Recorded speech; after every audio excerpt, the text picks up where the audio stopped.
Hello and welcome to the Heart of the Matter. My name is Omotayo. And my name is Dikwa Ayo Adeosi. All right. So today, Dikwa, I don't know if you can notice Um, some going on with. as I arrived on set, I said, where is the moti? Where is the moti? Yes, I'm here. Where is the moti? It is me, indeed. You know, it is me. It's glory. There's glory. How far now?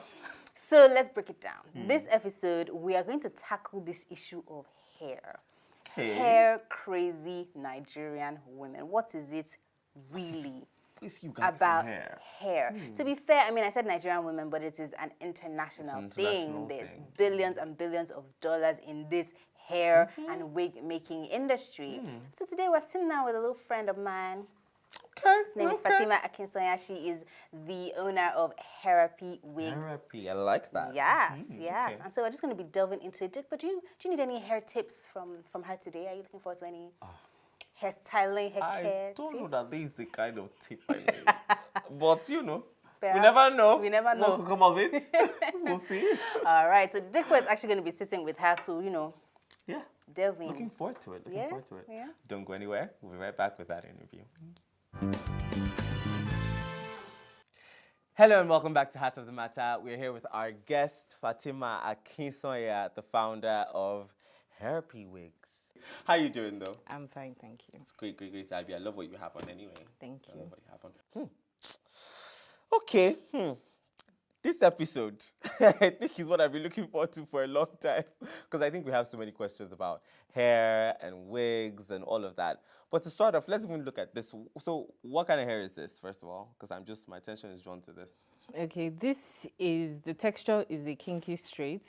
It's like the closest texture we have to like our relaxed hair. Okay. So what a Nigerian natural hair being relaxed would look like? Yes, when it is styled. Okay. Because it feels quite coarse. Yeah, okay. There we are. I think I know. I think I know one or two things. Yeah, try. Yeah, I'm trying it. Okay, so first things first. First thing I actually would like to know is about the origin of hair. And so I have this wild idea. I watched this documentary when I was in college. It's called Good Hair. I don't know if you heard about it. Have you seen it? I have. Chris Rock. You see Chris Rock, correct? Yes. Okay, seen it. And talks about like, the women getting hair from India, I think, and skinning and all of that. So it's a myth. It's gone around a bit, but I want you to address it. So where does hair actually come from? These wigs that we see, because there's different textures, different styles, different designs, different colors. Where do they come from? Okay, I saw the documentary you're talking about. That was by Chris Rock, and he investigated India as the origin of hair extensions. Now, India, I would say, or should I say the whole of Asia, provides about 80% of all the hair extensions that we use. So most of the time, hair is imported from or exported from like India, for instance, sent to China, processed, and then resold to the rest of the world. But India is not the only origin. There are other places, but they don't have the same volume India can provide. Because they are just blessed with a lot of hair. No, aside from that, they're blessed with hair, but that doesn't mean they want to give it out. Because of their faith and some practices they have in their religion, that's why we get to have that volume of hair coming from India, because they tend to shave off their hair as part of their practices, which is part of their religion. And then that hair is what is collected, processed, auctioned, etc. And that's how we get it when it's processed and refined. And then we get some of it as extensions. Okay. How did you find your passion for hair? Because I know that you are a creative who can do just about anything. So how did you get about settling with hair as your mainstay? Okay. As you said, yes. I've always been creative. I've been good with my hands. I draw, I paint, I make jewelry. I did all that, but I started doing hair like from when I was in university. And I would do anybody's hair. I just like to play around with hair. And so you mean braiding and all of that? No, I never braided, but I did try cut a few people's hair. Oh, interesting. Okay. Spoiled a few people's hair, but just I just noticed I liked it, but years later, I started doing my own hair myself because I really didn't like going to the salon. That's how I came about making wigs. Okay.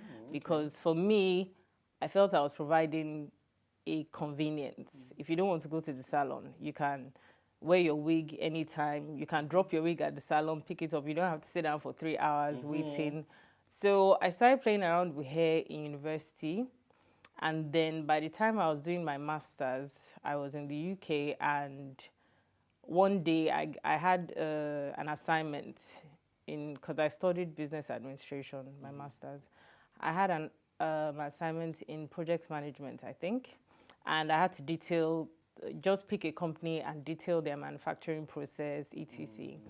And I picked a hair company at that time that was really popular but very small and somewhere in Cambodia. You know, and I did like in-depth research, and my lecturer was just like, like, what is this? He was like, I don't obsession? understand.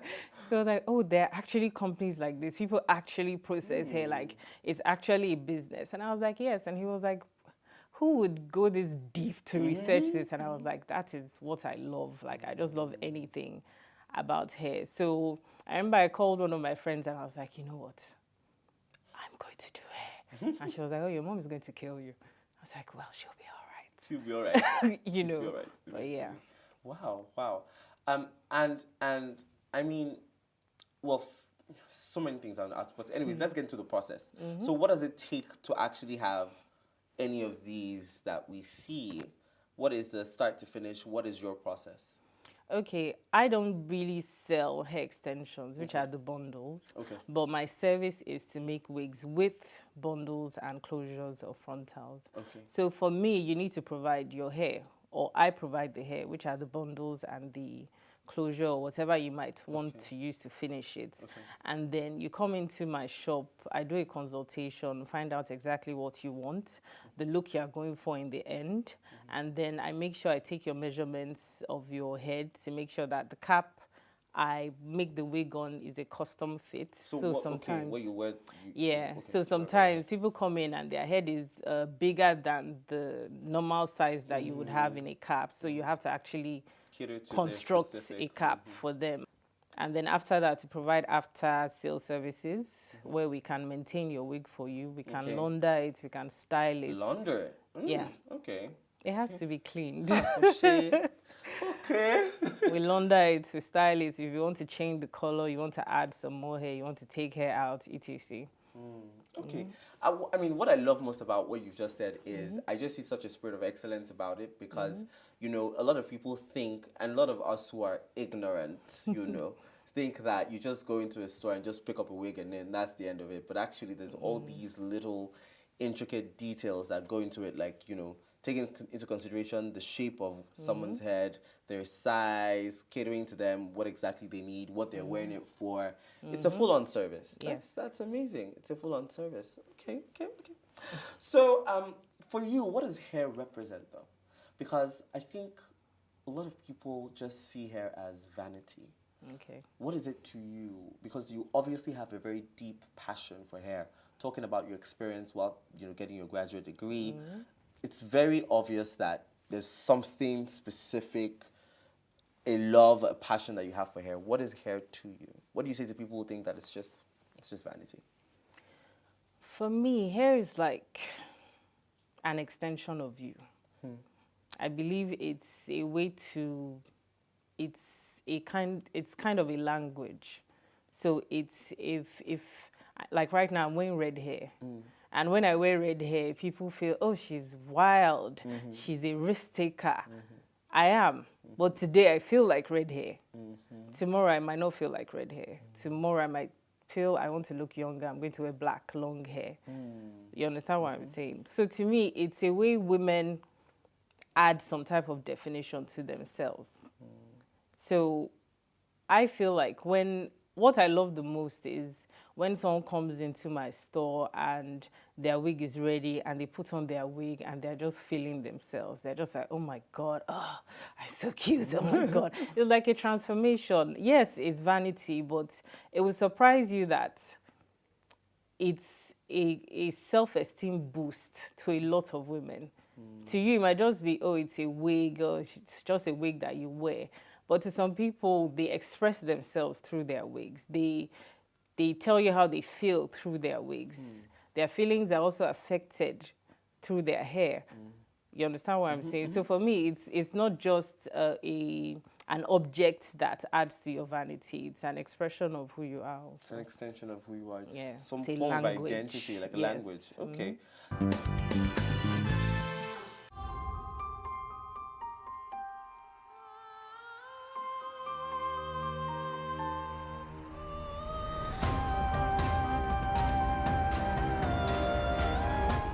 Don't misunderstand me.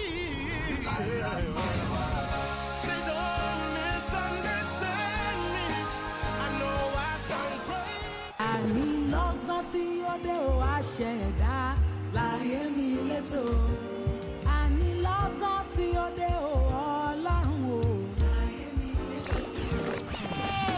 Ayo, ayo, ayo. Let somebody shout the hallelujah, hallelujah. Hey, somebody shout the hallelujah, hallelujah.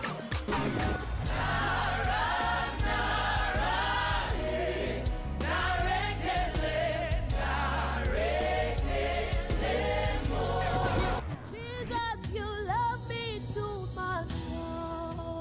Too much, excess love.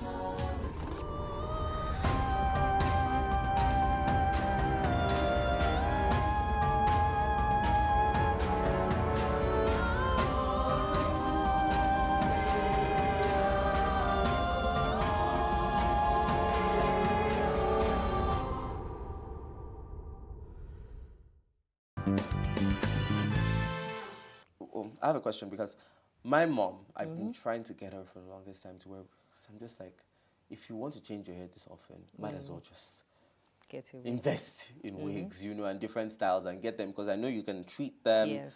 kind of restyle them, recolor them, and all that stuff. But for her and a lot of older women that I know in my environment, the problem is they say it's so hot that it's just, you know, the heat, whatever. What would you say to that?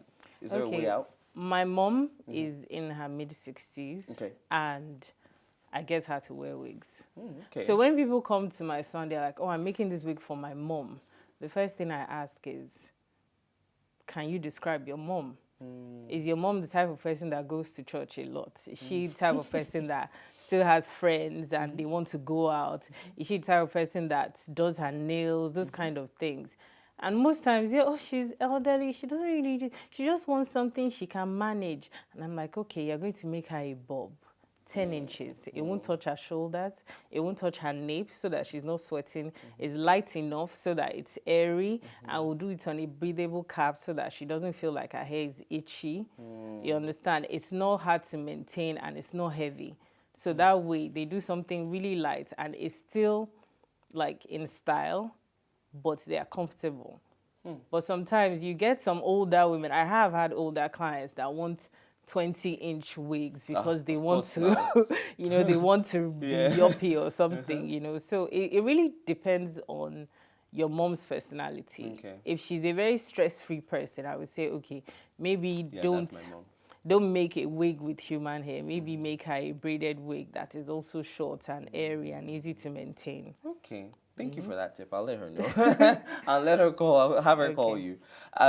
My one question as well is, we have beauty standards changing every so often.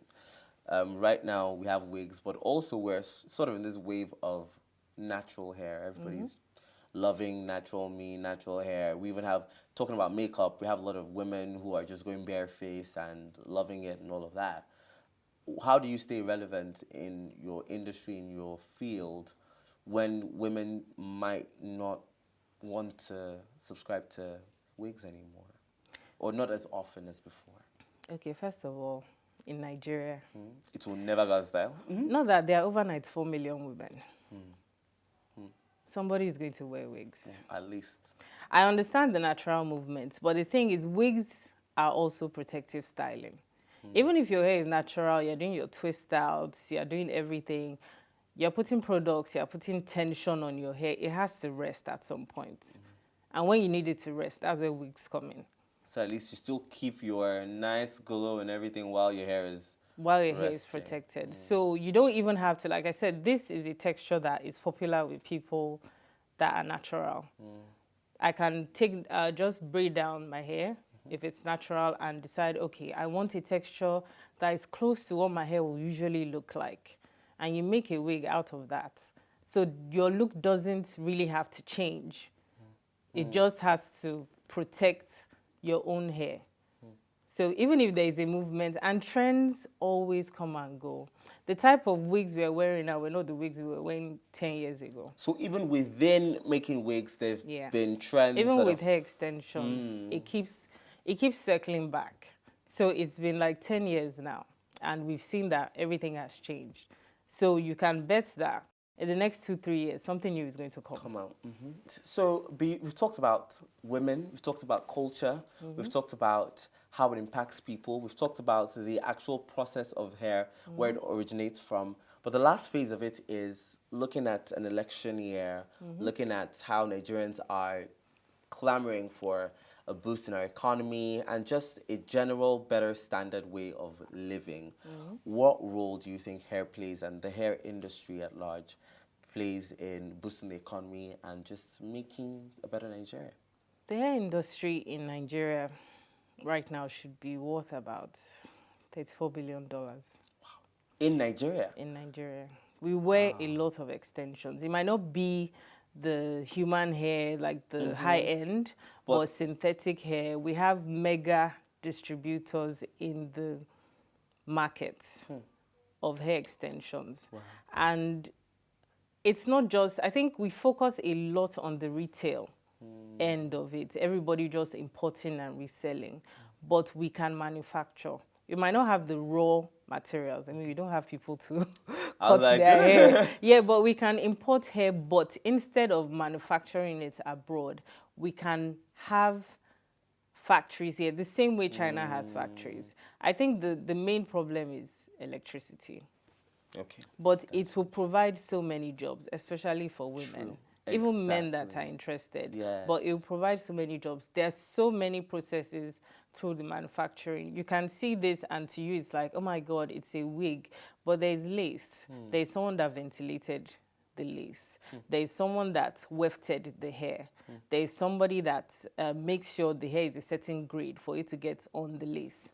There's one that inspects if the knots are actually on this one here that we are seeing. Yes, the process that looks natural. Wow.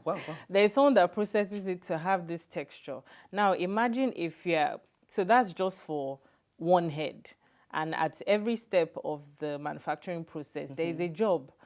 So if there are 7 all these steps, things you've mentioned are jobs. So if there are 7 steps in the manufacturing of one head, that means 7 people at least have a job. And there's no, I mean, everybody's screaming there's unemployment. That's employment. But if we brought even just a bit of manufacturing, ventilation, wefting into our markets, you would have people that will have jobs, and it will create wealth, it will create job opportunities, it might even incite people to, you know what, let me start my own line of hair extensions. Maybe they might find some Nigerians or Fulani people too. Just, you never know. You never know. You know, but it's something we can look into. Definitely. It's a very big industry, and we're not just doing anything about it. Not keep giving that money away. We can keep some of that money. Exactly. I love it. Thank you so much, Fatimah. It's been amazing talking to you. Thank you. All right, guys. We're going to go on a quick break. When we get back, we'll have some more chat. Don't go anywhere.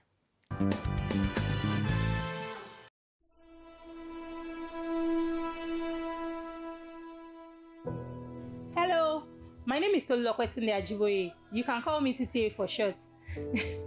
I know you are used to that line already. I'm super excited.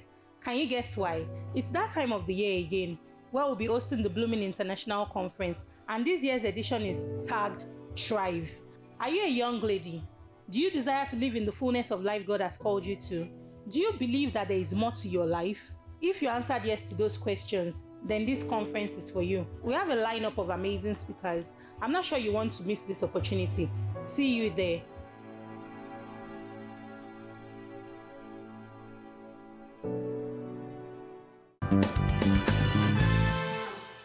Welcome back. You're still watching Heart of the Matter, and we're discussing with Fatimah of Hairapy. We just had an amazing conversation, and now I have brought her to my co-host to discuss some of the practical things. And this is where I leave you. Yes. Yes? Thank you very much. Great talking to you. All right. Now that Diko has left us alone, we can go down to the basics of this wig life business. Okay. So first of all, this piece on my hair is Hairapy Wigs, of course.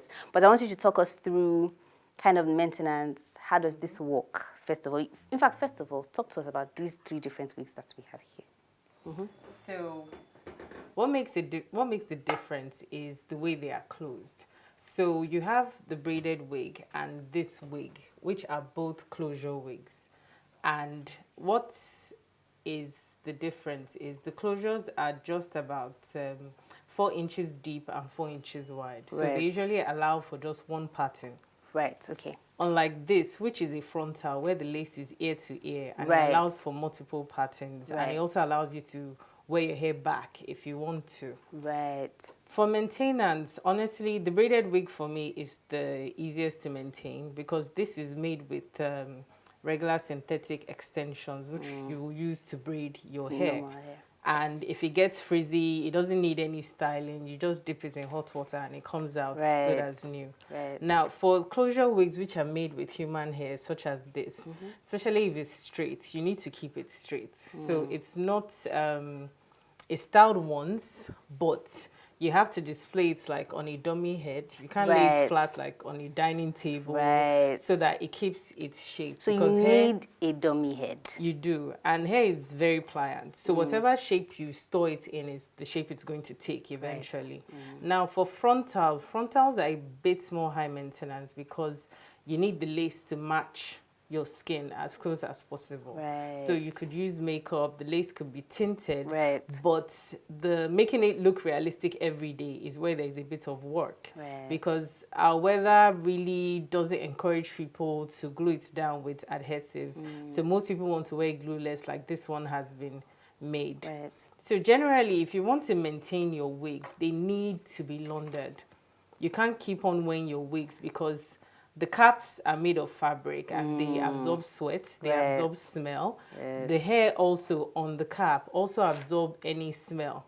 For instance, if you go somewhere where it is smoky, even if you didn't smoke, you're going to smell it all over your hair. That's how fast hair absorbs smells. And also, if you're putting products on your hair all the time, you have serums, oils, you're styling it, it has to be clarified so that the hair doesn't have build-up of products and it becomes heavy and tangled, etc.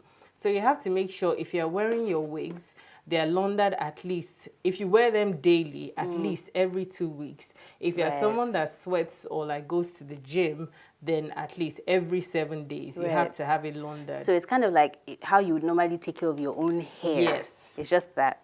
It's so even though you're putting it on, hair, you have to take it off and still even on a daily basis, you take it off, you air it, whether it's outside or somewhere that has a fan or air conditioner, something that can dry up any kind of moisture on it, so that it's, especially your cap, so that you're not continuing to make it wet, add oils to it from your own scalp, and then you're not cleaning it. So it has to be laundered, it has to be cleaned, it has to be aired out, just like anything you wear on a regular day. So because it's not really from your scalp, doesn't mean that it doesn't need to be taken care of. Because it sits as close to your scalp as your actual hair anyway. All right, so talking about the hair on top, now let's move to the scalp. I know you have like a serum that you've created to help take care of scalp. Because you know when you see all those ladies going like this, what's actually happening in there is that their scalp is itching. And so there is hair maintenance that you actually do as well beyond just the wigs. Can you talk to us about that? Okay, so being an avid wig wearer, I understand how that feels, because you're wearing a wig, your head is hot, and then because it's so convenient, you forget to take care of your hair under the wig. So what I developed, having the same problem, is my own brand of hair oil, which is called Hair Scalp Therapy. Right. Now, this oil is specially made to tackle itchy scalp, dandruff, and also to help your scalp remain healthy under your wigs. Right. So you can use it after every wash. You can use it twice a week, and it has a dropper that helps you apply it easily. Right. So that but it can reach. Yeah, Right. so it can really reach your scalp, and it also has a very nice smell. So if you use this, I can guarantee you from the reviews I've gotten that it stops itchy scalp almost immediately. Your scalp won't flake, etc. What is it made of? Because sometimes, when talking about using it for children, what are the ingredients? Because, you know, we're doing this natural, organic thing, and is everything good for you? And can natural hair people use this as well? Yeah, natural hair people can use this as well. It's made of a blend of purely natural oils. I don't use anything synthetic. There's shea butter, there's tea tree oil, there's coconut oil in it.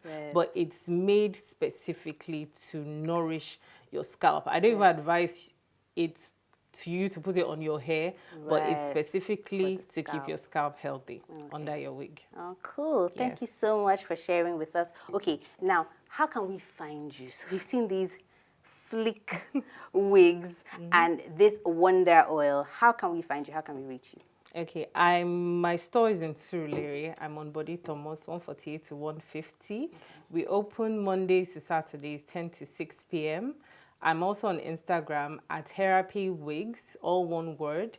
And I have all my contact details there, email, phone number, location tag. So if you want to find us, you can find us on Instagram, and you can find us in Surulere on Body Thomas. Okay, cool. So she's just not just one of those Instagram people who it's only when you DM her that you can find out. You can actually physically go to the store, touch the hair, feel the hair, have the consultation, and get you a fly wig. Thank you so much, Fatima, for joining us. Thank you, All right, so we're going to go on a quick break, and we'll be right back. Okay.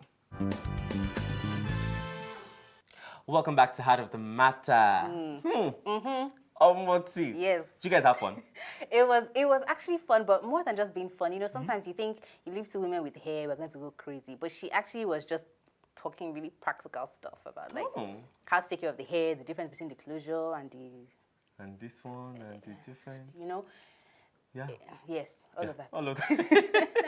And it can be a lot, Anyway, but what did you actually take away from the interview? Because it was such an insightful conversation. Yeah. I think the first thing was when she was talking about the actual statistics of revenue that you can get from hair. Like how this hair that is just fine hair can actually impact our society, like actually impact the income, the revenue of the country. I thought that was like, incredibly next time you see a girl with long hair, just be like, thank you. Thank you for all the employment opportunities that you have created. For me, I think it was just how detailed she was about her business and how it's not just some vanity, you know, type situation. It's actually very deliberate, and she's very conscious of how she's taking care of women, actually. Yeah, it's a lot more than just looking great. Yeah, I love it. I love it. All right, thank you so much for joining us on this episode of Heart of the Matter. Please follow us, join the conversation. Tell us what you think about hair. On our social media platforms, we are at HOTMTV on Instagram. On Facebook as well, we are at HOTMTV. And on YouTube, we are HOTM channel. See you next week.